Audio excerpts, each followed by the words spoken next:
नमस्कार विद्यार्थी मित्रों, स्टैंडर्ड 8 सब्जेक्ट हिंदी। आज हम पढ़ेंगे पाठ दूसरा, ईदगाह। ईदगाह पाठ का लेखक है प्रेमचंद जी। तो यहाँ हम देखेंगे प्रेमचंद जी का परिचय। प्रेमचंद जाने माने लेखक है। उसका साहित्य, उपन्यास, नाटककार आदि में बहुत सारी प्रगति की है। उसका जन्म सन 1880 में, निधन 1936 में। उपन्यास सम्राट प्रेमचंद का जन्म वाराणसी के पास लम्ही नामक गांव में हुआ। उसका बचपन का नाम धनपत राय था। आरंभ में ये नवाबराय उपन्यास से उर्दू में लिखते थे। बाद में प्रेमचंद नाम से हिंदी में लिखने लगे। मैट्रिक उत्तीर्ण होते ही अध्यापक बने, किंतु गांधी जी के असहयोग आंदोलन में सक्रिय होने के लिए उन्होंने सरकारी नौकरी त्याग दी थी।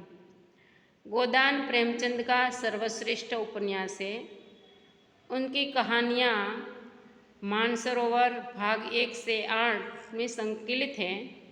साहित्य में प्रगतिवाद चेतना को उजागर करने के लिए जागरण तथा हंस पत्रिकाओं का संपादन किया गया था। प्रेमचंद जी की भाषा बोलचाल के निकट की है। ईदगाह प्रेमचंद की अमर कहानी है। कहानी का बाल नायक हामिद अपने दोस्तों के साथ ईदगाह जाता है। जब अन्य बच्चे खिलौने और मिठाई खरीदते हैं, हामिद अपनी बाल सहज इच्छाओं का दमन करके अपनी दादी अमीना के लिए चिमटा खरीदता है।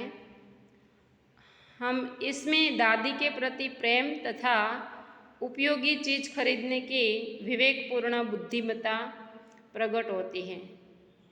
पाठ्यगण बालक हामिद के त्याग, संभाव और विवेक को देखकर भाव विभोर हो जाते हैं। यहाँ रमजान के पूरे 30 रोज़ों के बाद आज ईद आई है। कितना मनोहर, कितना सुहावना प्रभाव है। आज का सूर्य देखो कितना प्यारा, कितना शीतल है, मानो संसार को ईद की बधाई दे रहा है। गांव में कितनी हलचल है। ईदगाह जाने की तैयारी हो रही है। किसी ने कुर्ते में बटन नहीं है तो पड़ोस के घर में सुई धागा लेने के लिए दौड़ जा रहा है। किसी के जूते में कड़े हो गए हैं। कहने का मतलब यह है कि रमजान का 30 દિવસો આજે પૂરા થઈ ગયા છે।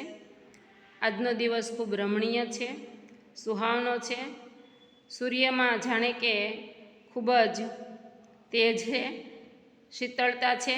આજે એવો દિવસ લાગે છે, ખૂબ રમણીય અને સુંદર લાગે છે। દિવસ તો જ્યારે જેવા ઉગે છે એવા જ ઉગતા હોય છે, પરંતુ જ્યારે પર્વનો દિવસ હોય, તહેવારનો દિવસ હોય, उत्साह ने आनंदनो दिवस होय त्यारे आपने अलौकिक लागतुं होय छे। तो आजनो ये दिवस रमजान ईद होने के कारण बहुत प्यारा और सुहावना है। सभी लोग मेले में जाने की तैयारी कर रहा है।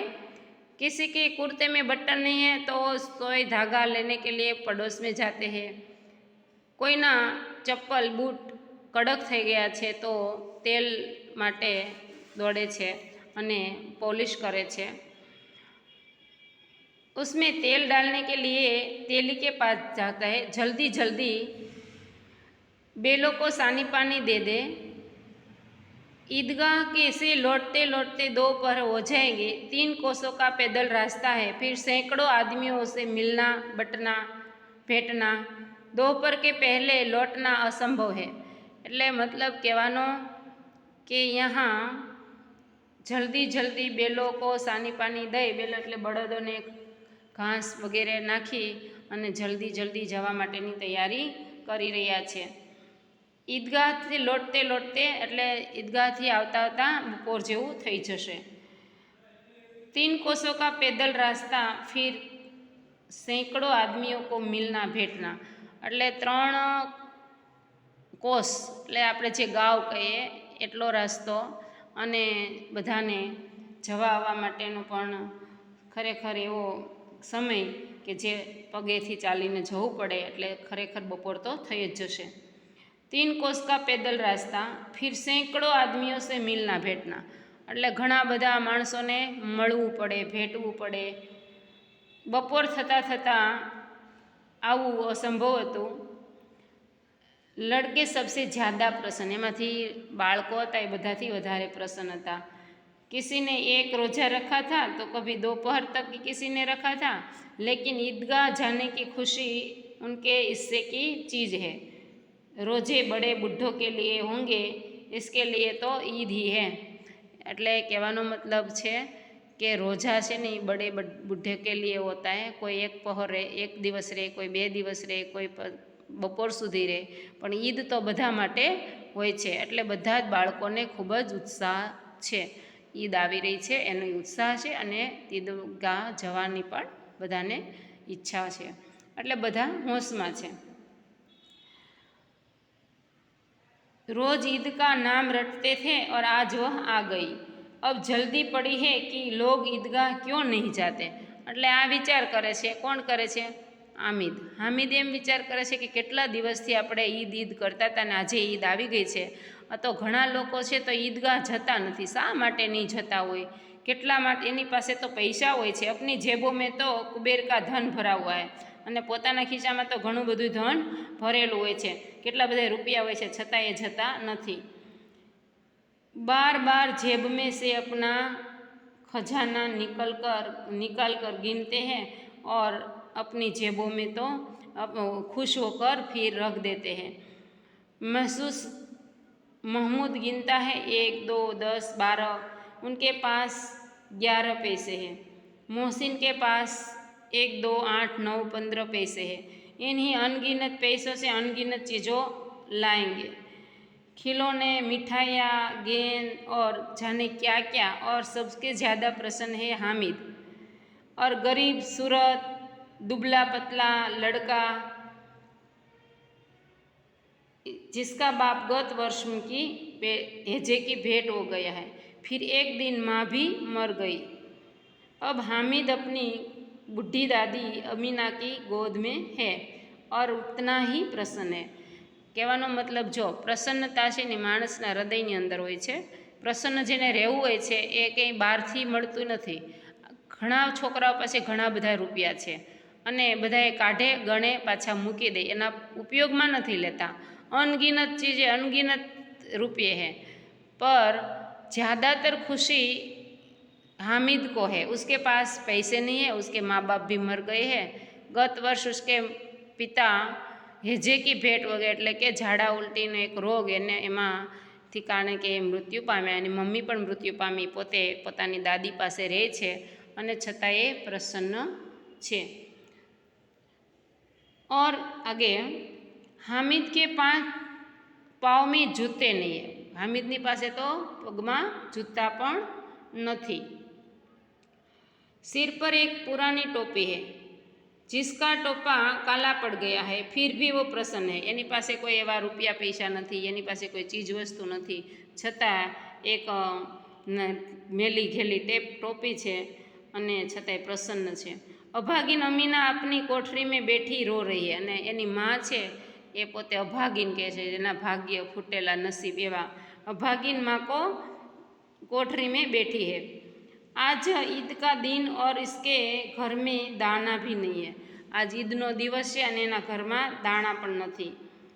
इस अंधकार और निराशा में वह डूबी जा रही है। किसने बुलाया था इस निगोड़ी ईद को। એટલે એ એમ વિચાર કરે છે કે આને કે આ નકામી ઈદ આવી ક્યાંથી, કે બોલાવી કોણે છે આને। એના કરતાં તો આવા તહેવાર ન આવતો હોય તો સારું, કારણ કે પોતાના ઘરમાં કોઈ સુવિધા નથી, સગવડ નથી, એટલા માટે એમને એવું લાગે છે।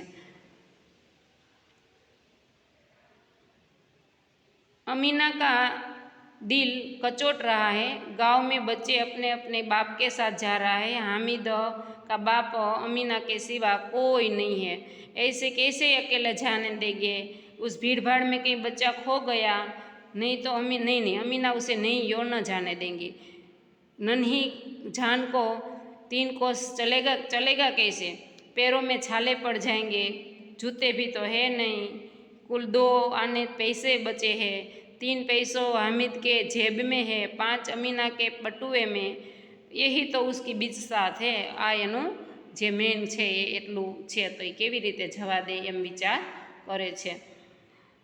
कुल 2 आने पैसे हैं और 3 पैसे हामिद के जेब में है, 5 अमीना के बटुए में है।